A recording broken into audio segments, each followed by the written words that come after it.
Kiwis care about our country, about one another, about animals. We asked people what they thought were the most pressing issues for animals this election. Here's what they had to say. So I want to know if there's any appetite in any of the main political parties to set up an independent Crown entity to oversee animal welfare issues. I want to see an end to intensified farming for the benefit of the environment and the welfare of animals. I don't want pigs in cages because it's mean. I also don't agree with the farrowing crates for the pigs. Again, they're intelligent animals. We shouldn't be abusing them like this. Dairy farming is a big one for me because it brings together both animal rights issues and climate change. I would urge the government to support alternatives in terms of looking at more plant-based food. It's time for the government to ban colony cages. Together we can create an ethical Aotearoa New Zealand that respects the lives of animals. Political Panel for Animals 2020. It's time to get animals on the agenda. Awesome. Well, haere mai, kia ora koutou katoa. It's fantastic to be able to welcome you here tonight and so many of you online all around Aotearoa. We have all learned in this pandemic ways that we can connect more of us together than ever before. So I'm so pleased you could all join us and we'll look forward to your questions later. I'm also pleased to welcome members of the deaf community watching on Zoom and our New Zealand Sign Language interpreters Tanya and Fran. It's really exciting at the end of a few weeks and months of seeming distractions, pandemic, politics, from the upcoming New Zealand election to actually spend an hour talking about policy. Following and during a pandemic that is challenging our ways of life and our economy like never before in our lifetimes seems a challenging time to have a discussion about animal welfare, but also perhaps the perfect and a crucial time. Before I get to the introductions, I just want to let you know how you can participate this evening, including those in the room. You can join the discussion with each other on hashtag Vote for Animals on social media, and also I'm told the hashtag NZ poll. It might be nice to give them something different to talk about tonight. And you can also visit safe.org.nz to submit questions for the panel. Someone is rounding those up and we will take a handful of those at the end, however many we have time for. I already have 6 pages from so far today down next to me of your questions. To introduce who's on stage, ko Charlotte Graham Maclay toku ingoa. I'm Charlotte. I'm a New Zealand reporter for The Guardian, based here in Te Whanganui Atara, Wellington. And I'll welcome first from the Labour Party, the Honourable Damien O'Connor, the Minister for Agriculture, and the Minister for Biosecurity, Food Safety and Rural Communities. He's also the Minister of State for Trade and Export Growth. Quite a busy portfolio. Damien's background is in farming and adventure tourism, and he was first elected to Parliament in 1993, so he's been a minister in 2 Labour governments. We might hold the applause and applaud them all at once at the end for being here. From National, the Honourable David Bennett, who was recently appointed the National Spokesperson for Agriculture, but he also comes from a farming background. He served under the Bill English-led government as Minister of Veterans Affairs, Minister of Racing and Minister of Food Safety, and is a graduate of Law and Commerce at Victoria University. He has represented Hamilton East since 2005. From the Green Party, for a little bit longer, departing at this election, Gareth Hughes Mp. He was the youngest MP in Parliament when he entered in 2010. He's the Greens spokesperson for animal welfare and is currently the longest serving Green MP. He worked for Greenpeace for nearly a decade and has done a stint on the Rainbow Warrior and studied also at Victoria religious studies, history and politics. And from New Zealand First, Mark Patterson MP, who is the party's spokesperson for agriculture. He also sits on the Primary Production Select Committee in Parliament. Based in Lawrence, Otago, Mark is a 4th-generation sheep and beef farmer. He has a progressive view of farming and the need to increase the value-add component of primary exports, which I'm keen to hear more about in detail a little later on. Thank you all so much for joining us tonight, and would you like to welcome them all with a round of applause?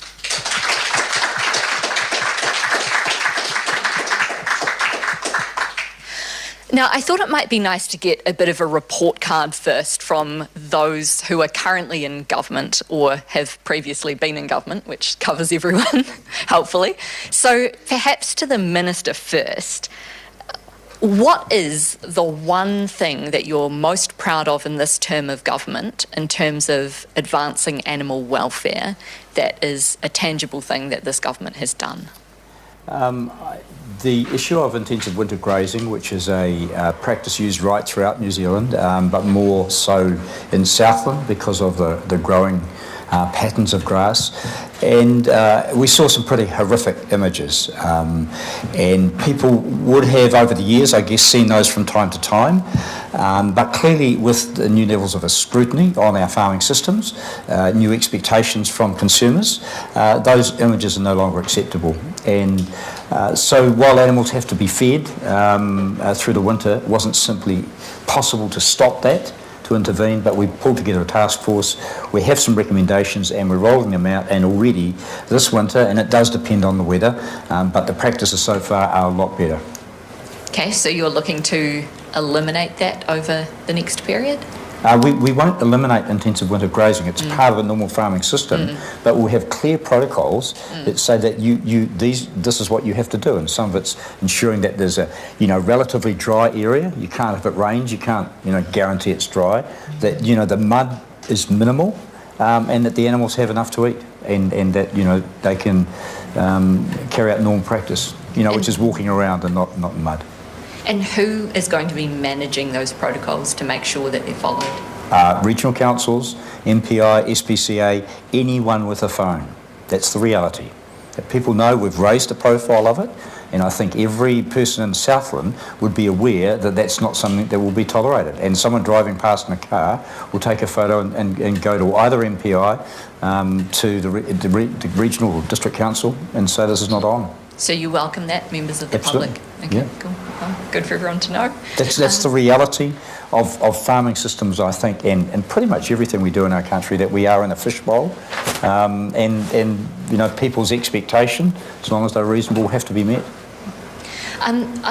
There are some issues there that would be good to pick up on later, but I might first go to the two support parties and say either, I guess, the thing that you are, again, most proud of that your party has got enacted in terms of advancing animal welfare, or the thing that you're most disappointed that you weren't able to get through in this parliamentary term and would like to next term were you given the opportunity. Shall I start with you, Mark? Thank you, Charlotte, and good evening, everyone.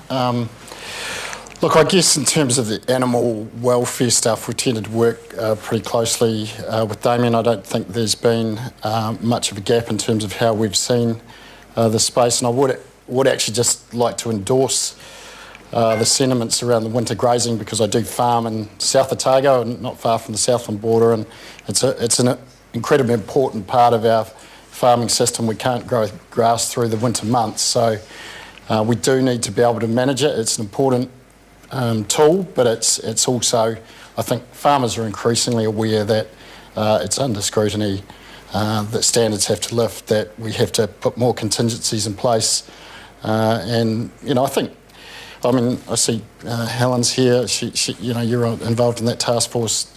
There's a real willingness and an understanding that we have to do better, but also there is some challenges there. So. Okay. And how about for you, Gareth? Yeah, cool. Well, kia ora everyone. Ngā mihi nui kia koutou. Kia ora. Thank you for inviting us all. Look, it's positive, the steps forward on winter grazing. It was absolutely shocking what we had seen in the past, and an indictment for us. And, as we see with, say, our fishing industry, we've actually had threats from the US government to limit our entire exports. So what happens on our farms in one region has a huge impact across the rest of the country. So, look, for me personally, I'm departing in peace, so I can be honest and frank. To my mind, it's been a bit of a term of two halves, in the sense that obviously we had a Minister for Animal Welfare for the first half, and I remember those days. It was incredibly positive. Many of you would have been at that animal welfare hui. There were more than 100 people there, and there was a real sense of a work plan, momentum coming out of it. Work was starting on the idea of an independent voice for animals, a commissioner for animals, which I strongly endorse, and sadly that work didn't progress. So I would love to have seen that progress, and look, for the Greens, that'll be something we'll be pushing in our post-election negotiations, because, like rivers, like children, those entities that don't have a voice, they need someone to be able to speak for them, because, look, our animals can't go to court on their account. They can't lay a complaint on their account. We need a champion for them. Okay. And for David, I mean, your government was in power for a long stretch of time previously, so can you pick out the one thing that you think that the National-led government best did or you're proudest of in terms of advancing animal welfare? Yeah, well, thanks, Charlotte, and thank you to Deborah and your team, and good evening, everybody. Well, we did a major piece of legislation in 2015 which really set up quite a new process where regulations could be set, and there could be consequences for breach of those regulations, and we set up 46 regulations in our time as a result of that. So I think that legislation was our biggest advancement in animal welfare while we were in government. And that's certainly something that we're now holding particular issues up to and seeing whether they meet those tests, right? And a bunch of issues that we're going to talk about tonight, sure. Okay, so there's a lot in there that I want to get back to, but I guess first if we start with kind of a big picture thing and look at obviously New Zealand's targets, climate change targets under the Paris Agreement are substantial, and at the same time we're also coming off the back of a pandemic which has affected the economy, and we've also got to face the reality that, you know, the pandemic risks from high intensity farming are scientifically established, even though we don't know what the case was in this particular pandemic. Farmers are being confronted by a lot of challenging issues, and it seems clear that things are going to have to change in the sector. So I wondered whether anyone would like to start by pinpointing what you think one thing is that's not sustainable in the agriculture sector, and how you would support farmers to make transitions to more sustainable practices or more sustainable areas of farming. Anyone like to start?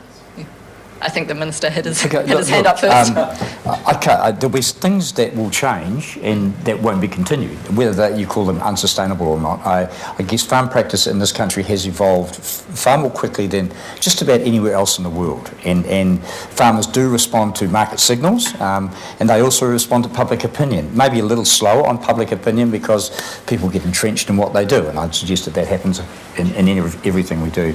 But we have moved, and we established a primary sector council, which was to say, what's the vision we have for our primary sectors? And so they did. They worked through 18-month to 2-year process. In fact, it's been longer than 2 years to launch what we had, to say that we have to move to more sustainable practices in every part of our system, whether it's soil management, animal welfare, whether it's looking after the people, just to make sure that the concept of te taeao, which is what we have launched, which is around well-being of every part of the systems in the world we live in, that has to be the underpinning of everything in agriculture.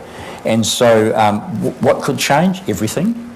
But I still believe we'll have animal production for animal protein, we'll have milk, we will have plant protein. We probably won't reach the scales that we see elsewhere, be it South America or the US, for plant protein. That is, we can, in the small areas, produce very high levels of high quality protein, but I guess we're not going to compete.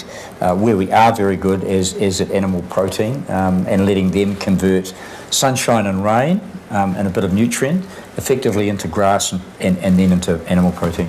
Do you accept, though, that the current level and intensity of farming will not be able to be maintained and keep our Paris commitments and everything else? Or no, do you not accept that? No, I mean, it depends on how you measure intensity. Right. So there's a huge number of mitigations that we can implement. Now, if you were to go to the extreme, you'd have all animals inside, you catch all the methane, you'd catch all the excrement, and you'd have biodigesters, and you'd use all that energy, and you could say we've got a zero carbon agricultural system, but it doesn't allow the animals to reflect their natural habits, and pastoral grazing is what we should be proud of. In fact, most of our animals live a life, compared to most agricultural systems in the world, that is second to none, so they do get out. So I don't think we want to get into this system of, having to go indoors to mitigate the emissions. There are other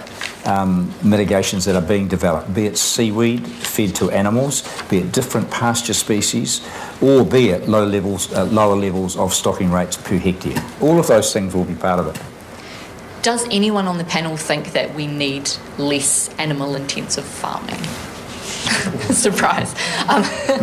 So the other two of you would be on the same kind of wavelength as the minister there? Okay, sure. Can I just qualify? And we've said through our targets around fresh water that there are probably some areas of New Zealand where we've got levels of intensification of animals that have to be wound back a bit. And I think farmers will adjust to that, and what we'd have to do is provide the tools so that they can make those decisions in a rational way, given clear guidelines from central government. And I guess one of the challenges has been that farmers have worked in an area of unclear guidelines around nutrient runoff, around animal welfare. And so as we develop those things, for the most part, all sensible farmers adapt and adjust and do is the right thing. So Gareth, from your perspective, when, for example, Labour was promising ahead of the 2014 and 2017 elections that they would want to reduce the scale of factory farming, and I guess that depends on your definition of factory farming, same as it depends on your definition of intensification. Do you think that that's something the government could conceivably say that they have done? Not to date, but I'm confident and hopeful in the future. And in fact, I think it's one of the great challenges our agricultural sector faces. Now, I'm not in an ability to launch this because my co-leaders are launching it this Saturday, but it's our election policies and what we're going to be taking to the post-election negotiations to form the government. And our top line is ban and phase out the use of factory farming. There it is in black and white, and I guess this is why it's great to have this event tonight, because you're getting the parties to put their perspectives on the table in public so we can be held to account. Respectfully to the Minister, I agree with a lot of what he said, but I think he's not being as ambitious as he can with those plant-based proteins, because I mean, I come from a freezing worker family, right?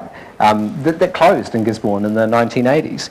We've seen these big change points in our history, and when it comes to alternative proteins, it's actually going to be the intellectual property, the ones who come up with the ideas and the science that are actually going to capture the value out of it.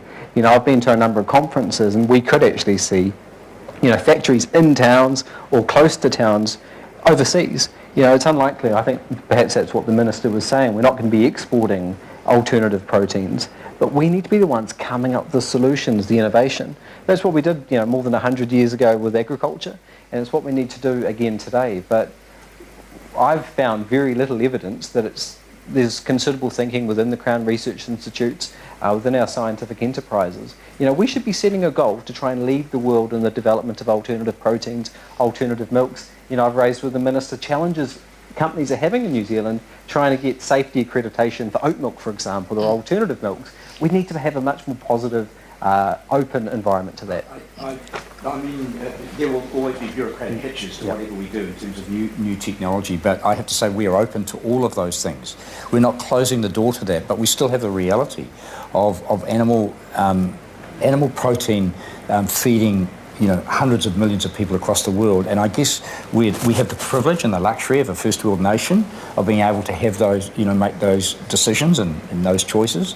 I guess where we see there's a real future in us showing the world how to develop animal protein in third world countries and help them have I guess higher standards of living and more protein input.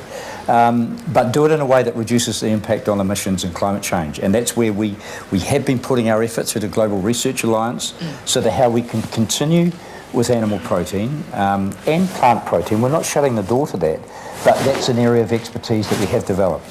So for David or Mark, any ideas around investment that you would commit to or consider committing to around agriculture, sustainable agriculture transitions, investment in plant proteins, or any of those issues that we've just discussed? Is that something that you would commit to investing in, or? Well, I think there is a movement to sustainability in farming anyway. Right. Yeah. You have to look at Fonterra set that up as their goal 10 years ago. Much earlier than a lot of other political or corporate entities have published, and that's demanded by the market and also by our communities. So that force is already there, and you're seeing the adaptation of Kiwi farmers and their transition to ensure that they meet those demands, and so I think that's organically happening already, and that process will, I believe, continue. Okay, Mark? Yeah, I mean, I would pick up on that theme. In terms of the alternative proteins, I think the market will drive that. I heard the other day that there's been a big uptick in China, for example, post-COVID. They're looking for safer or their perceived safer products, and so the market will deliver those outcomes. I don't necessarily think the government needs to wade in one way or another there. But just to pick up on David's theme, last Friday I spent the day at a seminar in Invercargill on regenerative farming. If I'd have gone to that same seminar 3 or 4 years ago, there might have been half a dozen people in the room. There was, about 120, and these are mainstream farmers that are not, they're just looking at different ways to run their businesses. So I think there's a quiet revolution going on farms that possibly isn't totally recognised out in urban New Zealand. Interesting. I'll just respond and say that I think the opportunity, though, is we sit on our hands and we're bystanders to this massive change point as it happens, and it happens to us rather than us leading it or playing a major role. I mean, KFC's doing vegan chicken. I know some of the biggest stock initial price capital raisings since the .com boom are happening in this space today, and I guess my fear is that because we've done traditional agriculture better than a lot of countries for so long, that we're going to stay in that mindset. And can I ask you, you made some pretty strong comments about Air New Zealand when they were doing the Beyond Burger. Do you still stand by that? Because I see it as a massive economic opportunity for this country. I think the danger in doing that, or going back to the Air New Zealand thing, is you start to look like you're marginalising the traditional, animal proteins, and that economically is pretty dangerous for New Zealand. But I'm an absolute realist. I know that there's market demand for that. People are looking for it, and it'll be a growing category, and it's actually one that will drive a lot of the other change that we'd all like to see. I think one of the challenges, and we need to research this bit more, is that the discerning customers, who are the people who can afford to buy our food, because it is more expensive often, do they want a highly processed plant-based product, or do they want what many would call a natural meat product, and pasture-based? And I think that's an interesting one, that some people are talking about natural unprocessed, which some might say is meat, some might not. But then you have an alternative that the other issue is the GMO base of that. Not all protein plant-based, but a lot is. Important, related, but possibly separate issue. Yeah. Well, I think. These are all complex issues. As Mark said, there's a market play for all of them, and I think the point is made. We're not sitting back and letting it pass by, but I think we are realistically monitoring it, and the door's open. We have an SFFF. There's about $70 million a year available for anyone with an innovative idea for land use, and some of the applications have come for plant-based protein and have been supported. And there was a Colmar Brunton study last year that was said something like 34% of New Zealanders were either not eating meat or trying to eat less meat. So that consumer side probably will. That's less than the percentage of my daughters. So 3 of my 5 daughters are vegetarians. So that's. I want to kind of move down a little bit from that highest level thing and onto the animal welfare monitoring component of that farming, because we have 160 million farmed animals in this country, and something like around 30 still, I think. I don't know whether we have 160 million. 160. 100 broiler chickens at home. Yeah. Oh, sorry, yes, if you're including chickens. Sorry, I apologise. Including chickens, all farmed animals. And something like around 30 inspectors. Plus all of SPCA. Yes, plus all of SPCA. But what we see is that the prosecution rate on those kind of offences is really low. And when there was a case recently, there was a farmer in Northland who was fined, I think, about $3,000, and that was one where some of the people in this room and federated farmers actually, for once, were very united in their distaste for that sentence. They thought it was too low.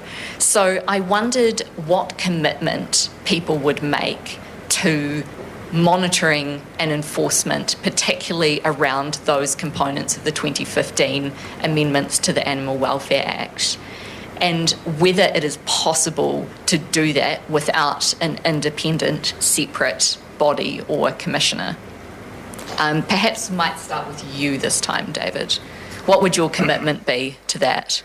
Well, I think we have MPI there as the organisation to do that, and the question is whether we would have a separate entity, I guess. And I mean, the argument with MPI, right, is that their part of their remit, or their primary remit, is around agricultural production, and there is a feeling that there can be a conflict of interest between the amount that is required to focus and the resources spent on that, and the resources spent on the enforcement of the welfare of animals. I think MPI is a very broad church, that they can range from trade issues to promoting agriculture and horticulture, to environmental issues, as the minister's talked about earlier, around emissions and things like that. So they cover a whole ambit. So I don't think they've got a particular focus that would stop them having the ability to act in other ways. And I think but at the moment, there's not a high level of prosecution, though. Well, I think we've got very good staff within MPI as well. And the leadership that Ray is there is probably one of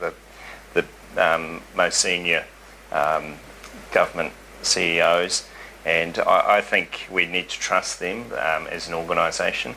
I believe that they've got a duty to perform as a government organisation, and I don't see them as discounting that duty.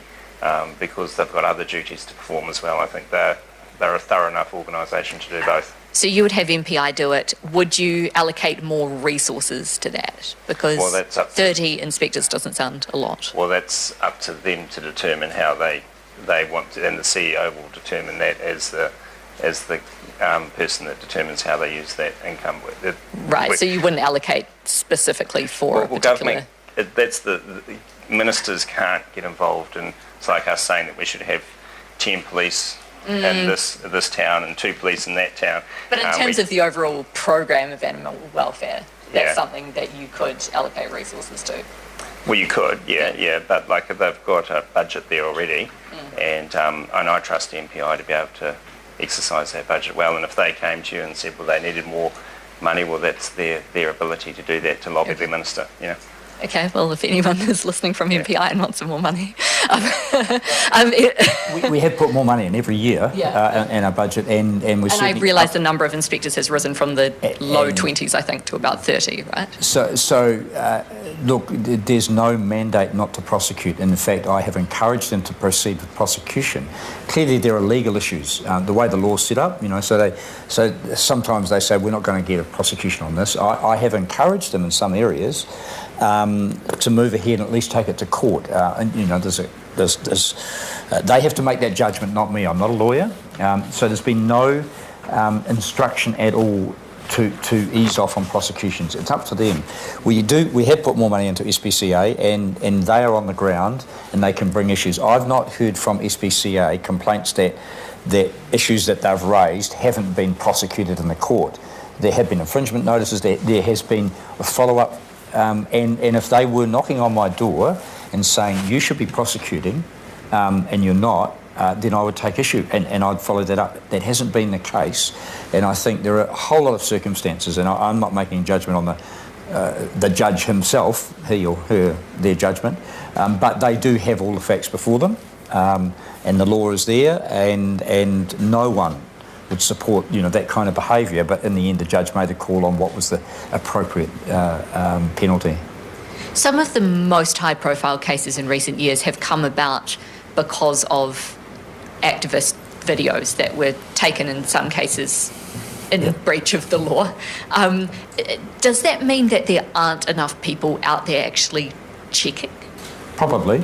Yeah. Yeah, I mean, it's a bit like police. You know, we've boosted the police numbers, but there's always going to be crime occurring, and people in their local community say we don't have enough police here to stop the crime. I think it's the reality of law. So what we're trying to do, and an MPI, to go back to the point, they're very focused on this.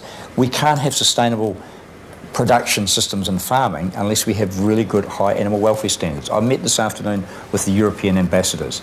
Their farm-to-fork strategy absolutely focused on animal welfare. You know, the consumer pushback on that area is first and foremost, even before climate change. We're aware of it. We can't produce food in this country without the highest standards of animal welfare, or they will block it. And MPI is very aware of that. You sounded like you wanted to jump. Well, I mean, I wasn't trying to be rude looking at my phone before, but I'm not that quick on my feet, so I did the maths on my calculator. It's 5.3 million animals per inspector. I mean, I think it's ridiculous to expect that a single inspector can monitor that many animals. So I acknowledge there's been a small increase, but we need to go further. And to my mind, I think, as the animal welfare regime has evolved over time, we're due for a new evolution. And I think actually giving animals a voice with an independent commissioner, but also having independence for monitoring, investigation and enforcement, I think is the next logical step to meet those ambitions and expectations that other countries have. Because in terms of the legislation, I've seen international reports, we're ranked in the top 5, you know, in terms of the legislation. But in terms of the actual animal welfare on the ground impacts, I think we're ranked about 40th in comparative countries according to some reports. So we do have to lift our game. And having an independent enforcement regime, because we shouldn't be outsourcing it to activists. And, you know, with respect, I think MPI should have appealed that case with that horrible cow basher. And, you know, there were warnings given. And the difference is when people make serious allegations to the police, they do immediately investigate. That hasn't happened in New Zealand historically. In terms of I mean, we keep referring back to this 2015 law change, and one of the points in that is around adequate shelter for animals, which is a big one that's been coming up in viewer questions so far today. Probably the most common question is people wanting to know which parties will make a commitment to, especially as our hots get hotter and our wets get wetter and the dries get drier, which I don't think anyone here, especially as from farming backgrounds, will deny is the case.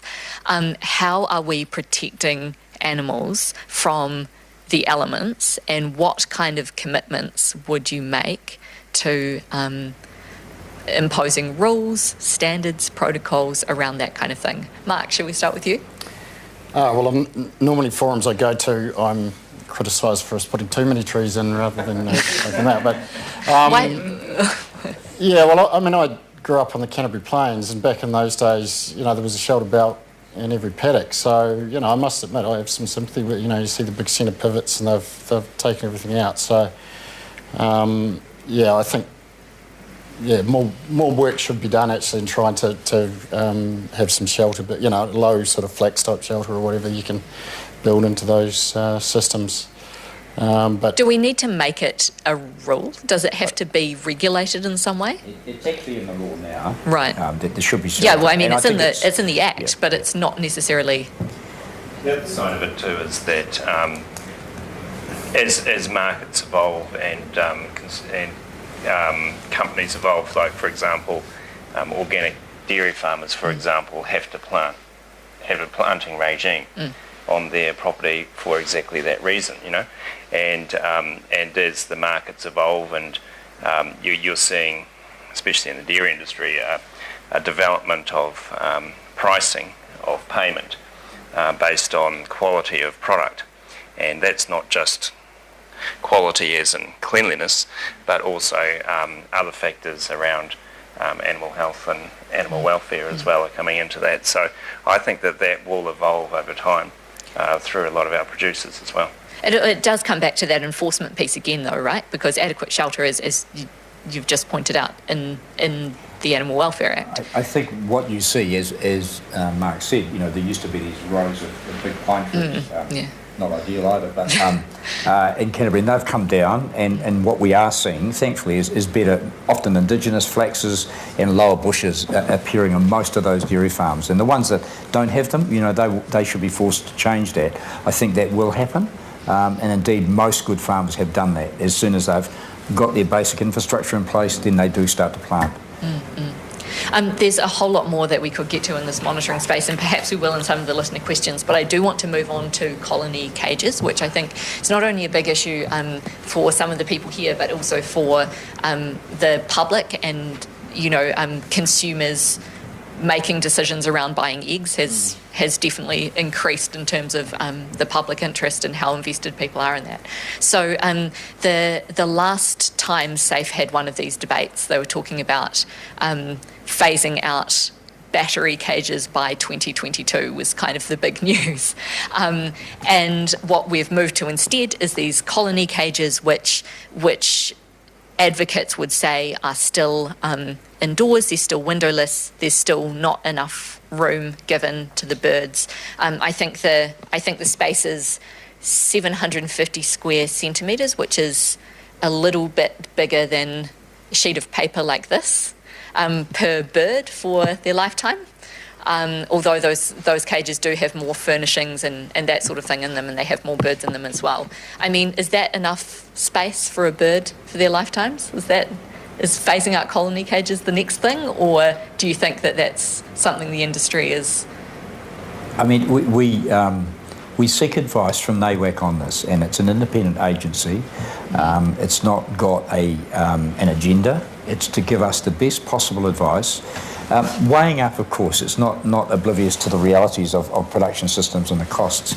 So I'm not trying to say that there's no constraints on it, but it's animal welfare first and foremost. And so it was an evolution, I guess, into colonies, and I've seen a free range, and free range comes in lots of different forms. And of course, the integrity of that claim is something we have to monitor as well. So, lots to do. I think it will evolve over time, and I'm not sure I buy into there will be additional costs perhaps for eggs, and it's a valuable source of protein and food for Kiwis. But I think the industry will respond to those market signals, and I know it seems as though it's always free-range eggs that end up in our fridge at home. So, I guess that will drive a shift in investment. Would anyone's party commit to a phasing out of colony cages? Well, could I just make the comment, because you asked the question before that I didn't quite get a chance to answer about what would be one thing that you think we could really improve, and I think within that whole animal welfare space, that's the one that probably alarms me the most, and I'm not really an expert on it, but I think what I'm seeing, and I know it's better than what it was, but I think we could probably go faster in that direction. So is that something you would make as part of a supply agreement with the government, or what's no? Well, I mean, decide now? we're very much of the supporting of the NAWAC model, but with I guess some direction to have a look at something like that as the science supports it. But the facts that you outlined before in terms of the actual area they've got, it's pretty hard to see how that's a good life for that. Someone threatened this morning to bring in an actual chicken, but I figured we could use our imaginations. Could I give you an example, though? Yeah, sure. Mark and I are on both sides of Labour at the moment, literally and metaphorically. And I mean, one example where it's worked really well this government is oil and gas, right? We've got quite strong different opinions on the issue, but one area we could get agreement was that we need to support those workers with the transition. And that's what we're doing with this. And this is something I think we should keep exploring in the agricultural sector. I mean, I think you're mad if you're investing in colony crates and colony cages in New Zealand. I mean, our supermarkets are moving faster than governments at the moment. International trends are changing. You'd be mad to invest in. I think the government's got a responsibility to support those people to transition. I mean, another example is, ironically, I've worked closely with Pork NZ on my country of origin food labelling bill, where Kiwis now get the right to know which country their food comes from. And they've told me if there was government support to transition away from farrowing crates, they would happily do it. I mean, almost half of them use alternative systems at the moment. So here's a good example where I think maybe Mark and I could get on the same page, which is it's the government's, I think, responsibility to support farmers to transition to more modern sustainable farming methods. Many in this audience might not want to support farmers with cash or loans or tax credits. There's multiple different ways. But like we've seen with the Provincial Growth Fund, there's a way that we can support people to do the right thing. So from colony cages through to farrowing crates, I'd love to see the government, and it is in black and white in our policy, which we'll be taking to the election, to support people to do the right thing. Okay. We were going to talk about farrowing crates today, but as you'll all be aware, it's before the courts at the moment, so so I might do it in the quick fire round, but we won't devote too much attention to it while it's a matter before the High Court presently. But I guess one of the reasons that colony cages have been such an issue is because it does, again, in that Animal Welfare Act, talk about the natural behaviours of animals, right? And we would all agree, right, that being in a cage, even a slightly better cage, curtails the natural behaviour of animals, yeah? I guess I also accept the reality that if you, the neighbour has a chook pen, and so they see there is some security in that pen for chooks as well. I mean, it's the but you're talking about a different scale, right? We are, but I'm saying you just have to be absolute on this. And we have progressed, and again, we go back to NAWAC, who have the knowledge, who have the expertise to give us guidance. I think the direction of travel is quite clear. I don't think we have to, as you said, Gareth, I wouldn't be investing in colonies, and I'm sure no smart person would be either.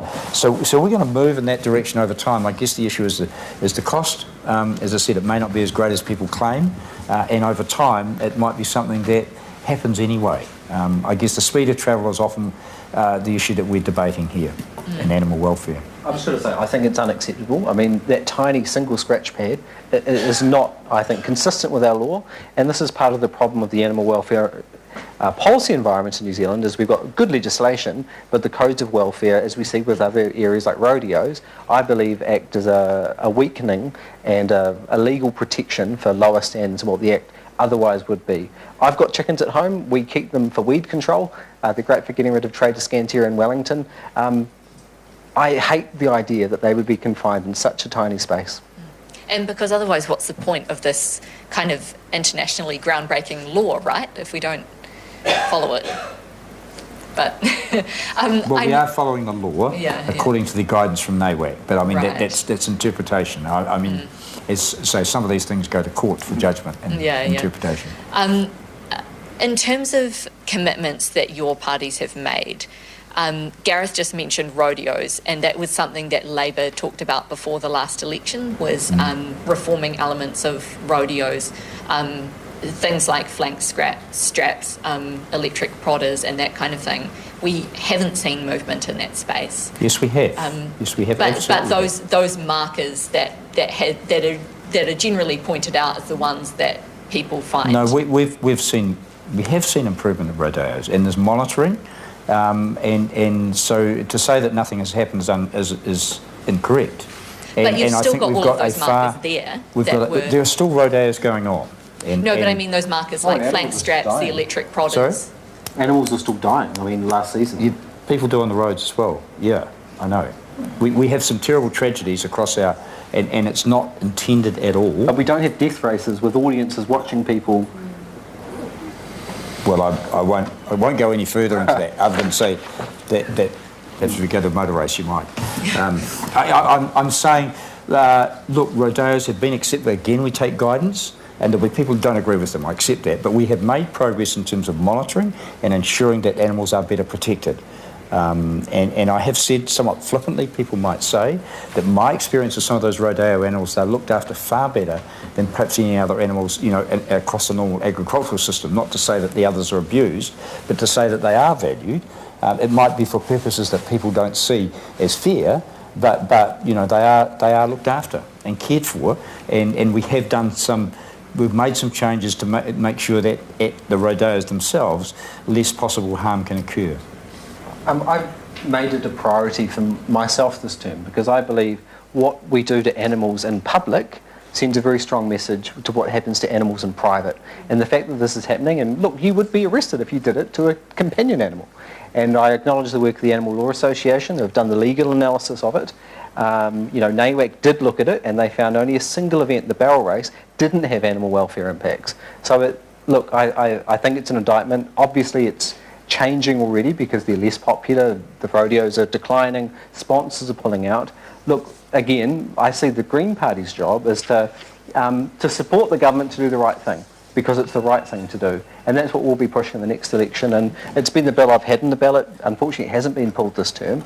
But those events that NAWAC did identify that had serious animal welfare impacts, like bronc riding with flank straps, the calf roping, which I find absolutely abhorrent, it shouldn't be happening in a country. And I think it's an agricultural risk, if I'm quite honest, because we don't farm like that anymore in New Zealand. And it's not a good positive image for our agricultural sector. I'll give one more really quick one before I go to the quick fire round, because I realise we're on such a tight timeline. We had about 50 more topics to get through. But the review of the live export of animals. I actually just saw there was an update on the website today, in fact, which is great news, that the consultation period on that has closed, and more than 3,500 submissions were received.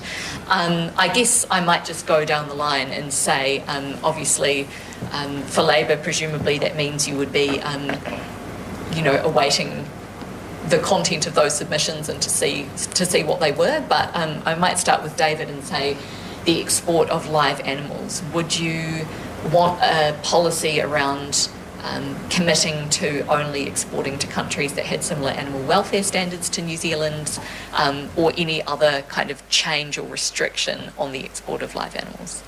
Well, we'd be interested in seeing that results of that review as well, because I think all parties would want to see that first, because that would give them a base to work with.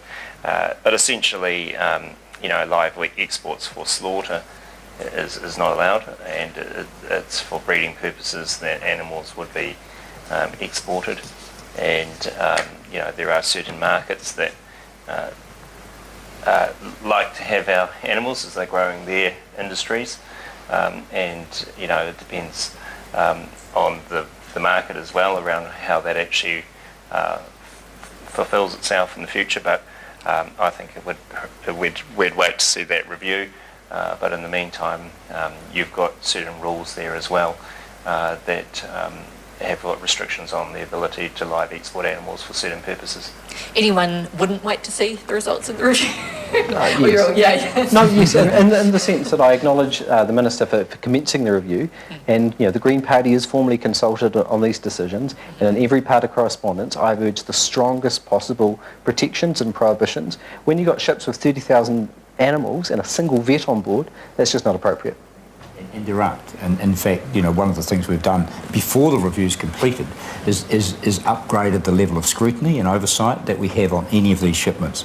Firstly, we're not going to send these to countries, and we saw examples from Sri Lanka, again, where they went to, I guess they were probably genuine farmers who then ran out of feed and, because of cultural reasons, did not euthanize the animals. Clearly abhorrent, not something that we can tolerate or be connected to.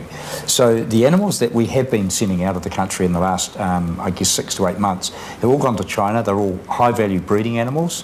And so the question of whether we should, and there's some farmers who say that we shouldn't send any of our good animals away. We should just keep them and sell them our milk or our meat. I guess there's an ethical issue there as to whether we should, as a country that has developed good genetics, more efficient production, whether we should share that. And I have a view that we should. It doesn't undermine our position. And indeed, I think we should be the best farmers for the world, and that is sharing that knowledge to feed people properly more efficiently. So a cow that we can produce, the genetics that we provide to China or to anywhere else, will mean that for the same amount of feed input, they'll get a lot more milk. And that's better than having an animal that produces 2 or 3 litres. There's the same emissions into the atmosphere, probably consumes the same amount of feed, but produces far less protein. So it is about us assisting, but we have to ensure that on the passage to that location, at the location, and then beyond that those animals are cared for properly in the standards that we would. So we'll watch this space. I'm going to go down the line and ask some questions that you are only allowed to answer with yes or no. One-word answers. All Good of luck. You. Yeah. Good luck. It's a bit tricky. Seriously, yes or no. Do you support a ban on greyhound racing? Yes or no? Start with you. No. Yes, and that's a change from our previous position. Do you get one word? No. It'd be very career limiting for me to say yes. No, we don't support it. An even more career limiting one for the MP from New Zealand First. Do you support a ban on horse racing? Yeah. Yes or no? We'll start with you, Mark. So do I support a ban? No, of course not. No, but I can give you the details of what I You get one word. No. If you want natural behaviour in a horse, it's to race. Absolutely. Well, what I've been urging the government to do is an end to slaughter, rehoming, and a traceability regime, which we don't have. Would you support a ban on the forced swim test for small animals like rats and mice? It's when they're dropped into a beaker of water as part of a scientific experiment. It's a long story to explain it in full, but I'm sure everyone here knows what it is. Would you support a ban on forced swim tests at our research institutions? You can start. Oh, well, it's effectively like that now. Well, no, but it effectively is like that now. There are universities this year that are still doing it. Yeah, but there's a lot that haven't, that don't. One word. We support a ban. If we're using that to find a vaccine for COVID-19, would you say yes or no? No?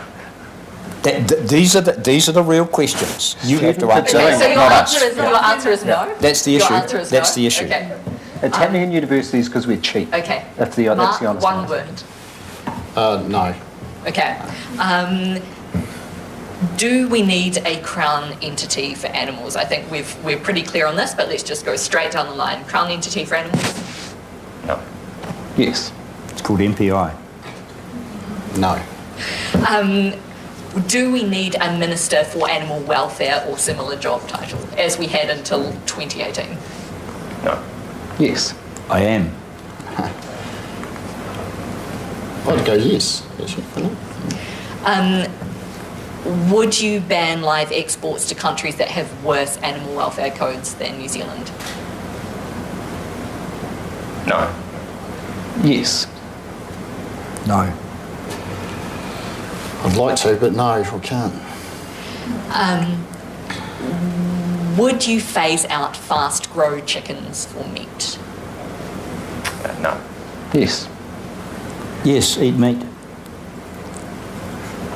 Beef. So you would phase them out? No. Okay. Sorry, No. It's a bias in agriculture. Sorry, I've expressed. Would you push for a change in minimum sentences on animal welfare violations or provisions in law that reflect the severity and harm of certain acts? No. I'd review. No.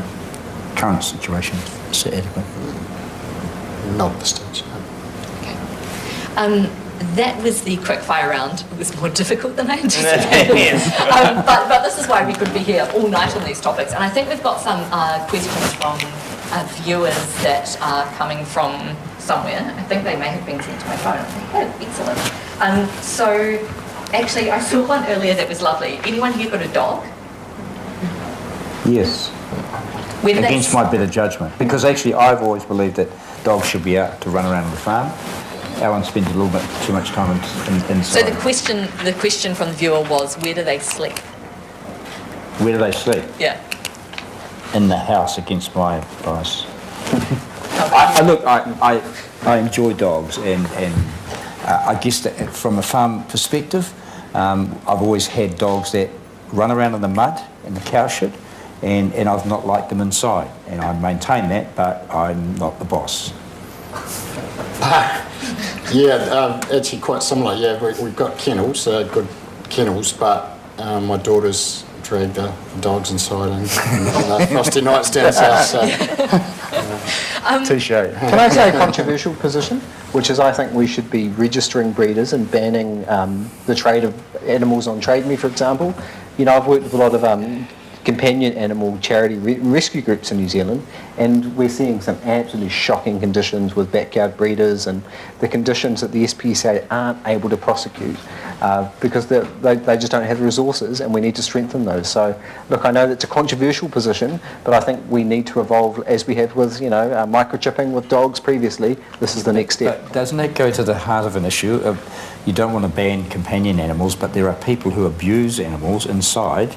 That doesn't mean that the practice of having one is bad itself. There are individuals, and I guess that it goes to the heart of many of the things that we're talking about here. But it's the breeders I'm talking about, the conditions the breeders well, and individual owners as well. And so I'm going to go to a couple of viewer questions now. I might say if anyone would propose or support a change on this, indicate to me. Anna asks about the slaughter of bobby calves, whether dairy can move to a more humane practice without having to take calves from their mothers and slaughter them at only a few days old. And I know this is one that I'd seen crop up a lot through the viewer questions today. Would anyone propose a change to that practice or commit to a change to that practice? there's an argument that says that taking them straight away is more humane than taking them at 3 or 4 days. It's a necessary practice in the current production systems we use.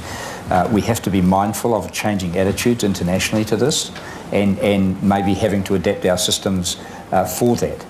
But the humane disposal of bobby calves that are unwanted is perhaps better than having a whole lot of them starved because someone can't care for them properly. It also plays out to one of the previous discussions you were having about the live export, because those surplus animal, so there's more, because of that live export, that extra market, there's actually more heifers being raised. So. I think you'll see with sexed semen, with people being able to choose, there will be less what you call surplus animals, and indeed many of them might go into other production systems. I think that the whole approach to bobby calves is changing, and I think that's a good thing. But it is quite complex if you look at animal behaviour, as I say, in connection or with the mother. It's a difficult area. I'll combine a couple of questions here. Does anyone know when the review of the live export of animals is going to be completed? Does anyone have a... Look, we've got those submissions in, and it's currently underway. Probably it will be in the next government. Okay. When we come in. And someone else asks, why can't semen and eggs be sent instead of the animals? Well, it is. So anyone can buy New Zealand semen overseas. But why is that not more widespread, is I think what they're asking. It is actually, like the Minister, when he answered that question, he talked about the genetics going from the female, but LIC and others sell a lot of New Zealand semen overseas. Okay, so that's an alternative option? Well, I mean, look, we're at the bottom of the world in some of the roughest seas, and I've sailed the Tasman Sea, and I much prefer the idea of semen or eggs going overseas if we must send our genetics, rather than animals that can potentially suffer. Here's a philosophical... People put dogs in cars, and I would suggest that might be have more impact on them. I mean, if you start to get into those areas, it's really tricky, and I would suggest that you shouldn't put dogs in cars and drive them around windy roads. So we're trying to be reasonable here. Here's a bit of a philosophical one, perhaps, for one of our last questions. Tamazin asks, do any of the panellists believe that non-human animals deserve equal consideration in terms of self-determination, bodily integrity and freedom as human animals? Let's make this a yes or no. No, but we've established in law sentience as an obligation for us in our animal welfare, our law and protocols, and I think that's appropriate. Could you read it out again? Yes, do any of the panellists believe that non-human animals deserve equal consideration in terms of self-determination, bodily integrity and freedom as human animals? I think we have to have a conversation what self-determination means in this context, and I don't fully understand it, so I can't comment. But in terms of bodily integrity, I know the farming practices that, used to happen on our farms and sadly still happen on some of our farms, is absolutely abhorrent. And it's part of this changing approach to animals. You know, I've had share milker friends, and the old farmers, the way they treat the animals is absolutely disgusting. And it's about generational change, and I think maybe that's a part of it. Well, this is perhaps a question that spins off it a bit. That law change that recognised, and this is from Helen, that law change that recognised animal sentience, how do you think that has actually been reflected in policy, or do you think it has changed the approach to policy around animals because the law now recognises that sentience? Do you think it has changed things? Well, there were that law, and then there were 46 regulations that came as a result of that have changed the dynamics. And the question is whether there's more to be done. That's the heart of the debate tonight. How much more to be done and what time? There you go. No, I mean, look, it says animals shouldn't be in fear and distress. Rodeos only work because the animal is in fear and distressed. Clearly it's not. No, I mean, clearly it has, and I think it's part of what you would call generational shift, that new farmers coming in are aware of that obligation. I've said publicly, and I'd like to follow through at some stage, I believe we should have animal welfare standards for bees, because they are sentient animals and we are farming them, and they often get overlooked, taken for granted, and I think that's one area I'd like to look at, and I will do next government. Before we wrap up, I might ask another yes/no question. Does your party, or will your party, have a specific animal welfare policy or set of policies? Well, yes, because every policy we do in agriculture will have a welfare aspect to it. So people can look at your agriculture policy for the animal welfare components? Well, it's inherent in it because you've got issues like sustainability and best practice, and that which will be in all agricultural policies of all parties, and that will include animal welfare necessarily. Yes, and people can see it this Saturday when we launch it. Yes, we'll have reference to animal welfare in our policy. Within the agriculture policy, or? Yes, absolutely. Yes, likewise.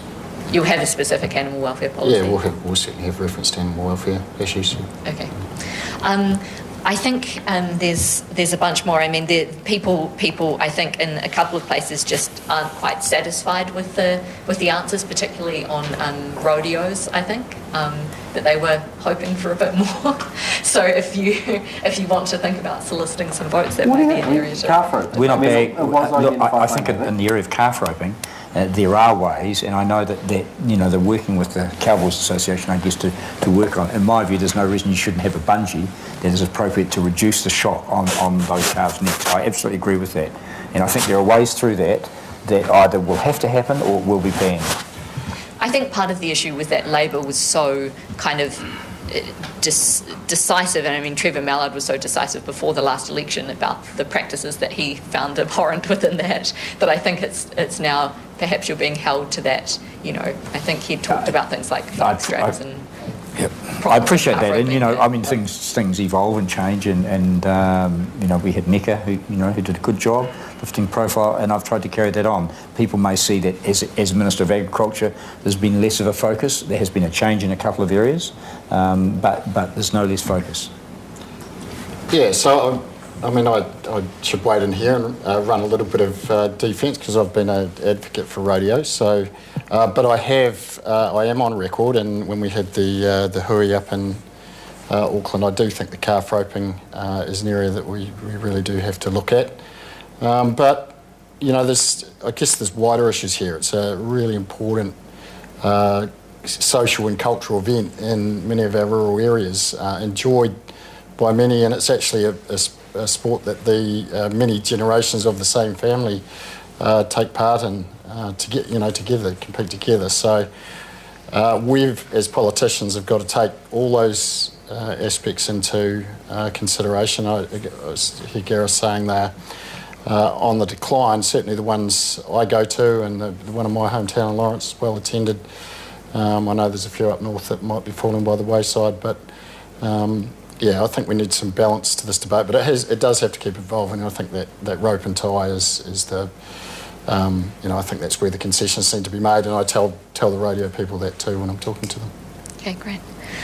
Well, I really appreciate all of you coming along and putting yourselves out there on your positions today. It's much appreciated, and I realise it's a hugely broad and diverse set of issues, so to come up and agree to sit here for an hour and be grilled at random about any of them is generous of you, so thanks for your time.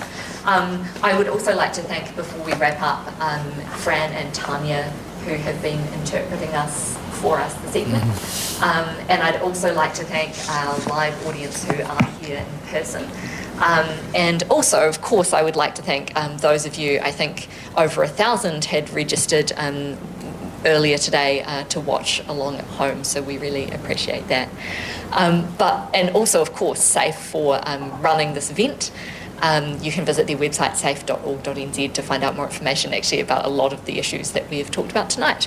So before we go, I would just like us all to give a round of applause for the politicians who have joined us this evening: David Bennett, Gareth Hughes, the Minister Damien O'Connor, and Mark Patterson. Thanks so much.